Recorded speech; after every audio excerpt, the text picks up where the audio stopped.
There was a phrase we used to use in seminary all the time. Well, a phrase we used to misuse in seminary all the time, to be honest with you. A phrase from Scripture that's supposed to be very important, and we made it a bit mundane.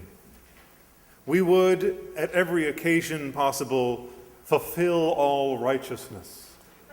It sounds very nice. Fulfilling all righteousness sort of meant when you did something you had to do because you had to do it, and you had no other reason. Something that you did because it felt like something you were supposed to do. Did you write your bishop when you were supposed to? Oh yes, I fulfilled all righteousness. Did you fill all of that section of that exam in? Well, I put everything that was in my head in that little space. I fulfilled all righteousness. It got to the point that if I parked my car directly in between two lines, I fulfilled all righteousness. We used it a little bit too much. Of course, Jesus himself is doing a little bit of fulfilling all righteousness. It's something we hear about a couple of times here in the season of Epiphany. At Jesus' baptism, John looks at him and says, No, you're the one I've been preaching about. I shouldn't be baptizing you. You should be baptizing me. And Jesus basically says, no, I need to do this to fulfill all righteousness. This is what is written. This is what must be done. And so therefore I will do it. I think he took it a little bit more seriously than we did in seminary when we said we were fulfilling all righteousness. His parents, too, fulfilled all righteousness when they went to the temple. See, we're celebrating the feast of the presentation today. It's something we don't often do. I'm not sure we've done it here at St. Andrew's before. When you look at the book of Deuteronomy, there's lots of rules. And these rules are meant to keep the community connected with God, which is their primary purpose, but also to keep them safe. So some of these rules seemed a bit funny to people after some time. A lot of those rules had to do with when you were considered dirty and when you weren't. Ritually unclean. It happened on a regular basis. When you were ritually unclean, you're supposed to be over there somewhere, apart from the rest of the people, just to keep everyone safe. If you were in touch with someone who was bleeding or oozy of any kind, well, that makes you unclean. Stay over there for a while. It didn't mean that your soul was stained, just your body. And after a certain set of prescribed time, you came back and presented yourself at the temple. And the priest said, yeah, you look clean. Welcome back to the fold. And there might be a ritual sacrifice that was needed during that time as well to mark your thanksgiving of being brought back into the people. Some people had jobs that kept them nearly always over there. The people who buried someone, dealing with a dead body, pretty much kept you in the unclean category. Now, Mary, as it happens, had a baby. That's a very messy business, having a baby. And so you are ritually unclean for a set period of time. Sorry, ladies, that's just the way that goes. It's actually worse than that because the book of Deuteronomy tells us that you are unclean for a longer period of time if you have a girl child than if you have a boy child. I'm sorry, that's just what it says. So after the prescribed amount of time, Mary is as much presenting herself at the temple as she is the baby, saying, the time has come for me to present myself, and I will give the right kind of sacrifice as you're supposed to give. Now, the Gospel of Luke doesn't tell the entire story there. The entire story in Deuteronomy is you're supposed to give something pretty expensive. A lamb is supposed to be slaughtered. In a certain way, it goes into all kinds of graphic detail. But that's not what she sacrifices. That's not what the Gospel of Luke tells us here. The book of Deuteronomy gives you an option. If you are not a person of means, and you can't afford that, you could instead sacrifice 2 turtle doves, which is what we have in the Gospel of Luke and what we have in that Christmas carol as well. She fulfills all righteousness by presenting herself in the temple. but she's also presenting this baby, the firstborn. And this is a weird, really weird scenario. You come with your fairly young child into the temple. You travel to Jerusalem to do what you're supposed to do. You get 2 feet in the door, and some old man steals your baby away and starts saying a bunch of strange things. It says he took the child and started to say all of this. And then Anna, this old woman, comes and she has a bunch of things to say too. These 2 weird characters set us off in a new direction. They do because the Gospel of Luke connects us to history and connects history to us. The Gospel of Luke is unique among the Gospels because it tries to do at least 3 things. It wants to set itself up as history, and it wants to connect us with what went before. At the beginning of the Gospel of Luke, we have these connectors to the Old Testament. Luke wants to show that it's all one story, from the Old Testament and the promises to what happens with Jesus, to what happens with the disciples and therefore us. We know this because at the beginning we have these characters, Simeon and Anna. You couldn't get much more Old Testament than these 2. They even call Anna a prophet. And they're in the temple, connecting us with these scriptures. And then it goes on to tell us about the life of Jesus. And the book of Luke, I have to tell you this because a lot of Episcopalians don't seem to know this. It's only one book of 2. The Gospel of Luke is book 1. The book of Acts is book 2. Don't believe me? Look it up. It's the first few verses of each. The Gospel of Luke says, I'm writing this book. He knows he's writing something. Dear Theophilus. Theophilus could either be a fellow he knows, or if you take the Greek apart, lover of God. I'm writing this book, Theophilus, to try to write an orderly account of the things of Jesus. Other people have written, but I'm doing this. And then in the book of Acts, it says, in my first book, dear Theophilus, I wrote such and such. And it goes on, connecting it all to be one story. So this presentation is a turning point. This Old Testament prophecy is come true, and it's a further turning point that it connects with us. So here we have Simeon and Anna. Anna, at her 84 years, is quite advanced in age. In a lot of ways, 84 is a lot older then than it is now. It reminds me of the wonderful story last week of the interview of the woman who was 109 years old. And the interviewers asked her, how do you explain your longevity? Her main response was, stay away from men.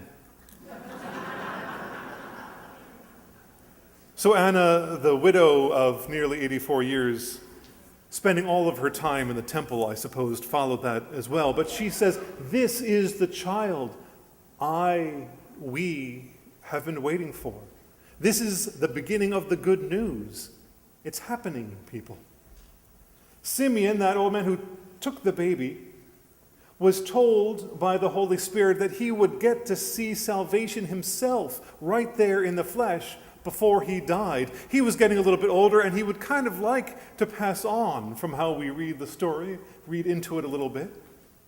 So he sees it, and not only does he say, aha, he then says, Lord, you have finally, he didn't say finally, dismissed your servant. I can go in peace now. I've seen it all. I've seen what I was supposed to see. With my own eyes, I've seen it. This is the guy. This is the one. He will change everything. This will change everything. But it's hard to believe sometimes, isn't it? And it's hard to see. Last weekend we had a diocese convention, and about Tim and I and a couple of you and about 800 of our closest friends all went to St. Paul's in Richmond to hear someone give a sermon at that Eucharist. And he walked up into that large pulpit in that old church, And the first thing out of his mouth was, "If you'll indulge me." He took out his camera, his phone, and he took a picture. And he said, "My mother would be so proud. And my high school teacher would never believe it." What is it in us that we wouldn't believe it, even if we see something with our own eyes? How is that?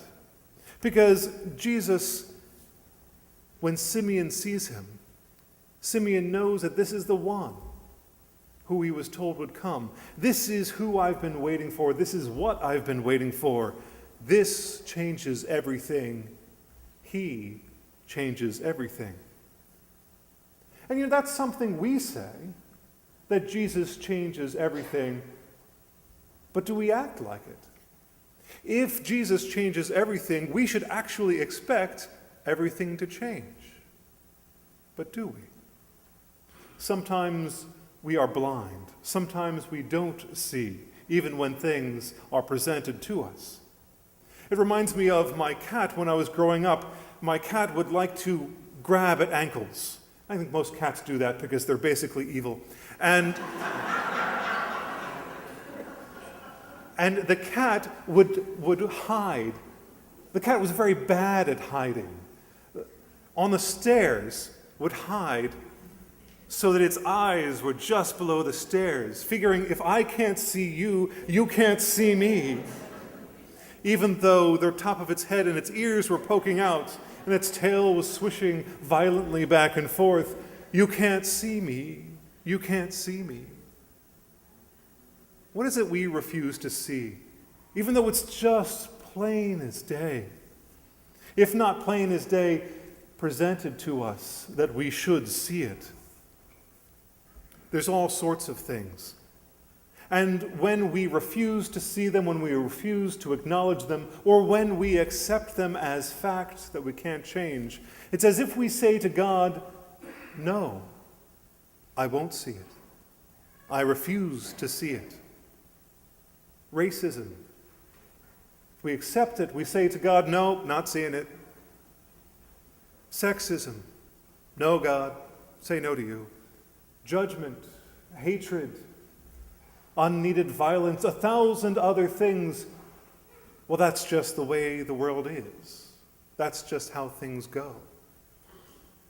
We say to God, "No, I refuse to see. These eyes which you gave me won't see. This brain which you formed won't perceive. This heart which you made won't accept." Too often we say to God, "No, I'm not catching on to that vision, that everything is changed, will be changed." That's the heart of our rebellion. Part of us is so provincial, something to the effect of saying that salvation really belongs to me and my family and my friends and my community, not to those other people out there somewhere. Blessings are something I receive. If you receive the same blessing, well, it's probably more of an entitlement than a blessing. If something good happens to you, you probably cheated your way there. That's as if we see the entire world as some sort of game. That we're the ones struggling and working hard, and the other people who have had it given to them. It's as if we see everything as my team and your team, as if we're all waiting around for some time this afternoon when some big game happens or something. That when my team gets called against, when the ref calls in favor of the other team 3 or 4 times, well, that ref is in the pocket of those people. They're just getting paid. That's got to be what it is. Never mind the fact that someone on the other end of the stands is thinking the same thing when a ref calls something in favor of your team. Why? Why do we accept things? Why do we not see things when God has laid it out for us? We have a hint, I think, in our second reading. Paul's letter to the Hebrews, he talks about Jesus coming to free those who all their lives were held in slavery by fear. Specifically, he says the fear of death. Time and again, when prophets come, when angels come, when messengers come from God, the first thing they say to the people is, "Fear not." Partly because the next thing they are going to say is going to freak out whoever they're talking to. But I think time and time again, the message of fear not is its own message. Don't be held captive to fear. Jesus has come so that you will no longer be a slave to fear. The problem with slavery, one of the problems with slavery, is that you get used to it. We have this wonderful story of Exodus. Finally, the people leave Egypt. And in their wandering around in the wilderness, they say, I'm kind of hungry. This kind of stinks. You know what? Slavery was pretty good. Let's go back. At least I knew where my next meal was coming from. The people in the wilderness started saying, let's go back into slavery. What if Christians, after all these years of freedom from fear, from the slavery of fear, are starting to say, you know what, maybe that is the way of the world. This new life I've been called to, this new life that I'm supposed to help make happen in the world, maybe that's too hard. Let's go back to the way it was. But if we were to see with God's eyes, in the eyes that God gave us, what would we see? Would we notice that the world is a little out of whack? That there's a lot around that shouldn't be around? Ways of which our priorities aren't in the right order? Ways that our relationships are broken? Can we witness to this broken world? Can we even see it? Or do we accept that that's just the way the things are? Expect them to be that way. Don't expect things to change. Refuse to see it. But if this child changes everything, if he changes everything, we should expect everything to change. And we should expect to be part of that change. That priorities might be rightly ordered. That the world might be what God created it to be. That relationships, all relationships, might be godly. If there was only a word, a theological concept that tied all of that together, the right ordering of the world, the right ordering of our priorities, the right sort of relationships. Oh, wait, I'm leading you on. There is. That's a working definition of righteousness. Righteousness is not, I'm crystal clean and I always have been, I've never done anything wrong. Righteousness is the right ordering of everything, the right type of relationships everywhere. It's not about being nice, although that wouldn't hurt. It's about seeing the vision presented to us of how things should be, could be, will one day be, expecting it to change, being part of that change, and ourselves presenting that to the world. A world that just might not see it, but presenting it anyway and fighting for it, that together we all might fulfill all righteousness.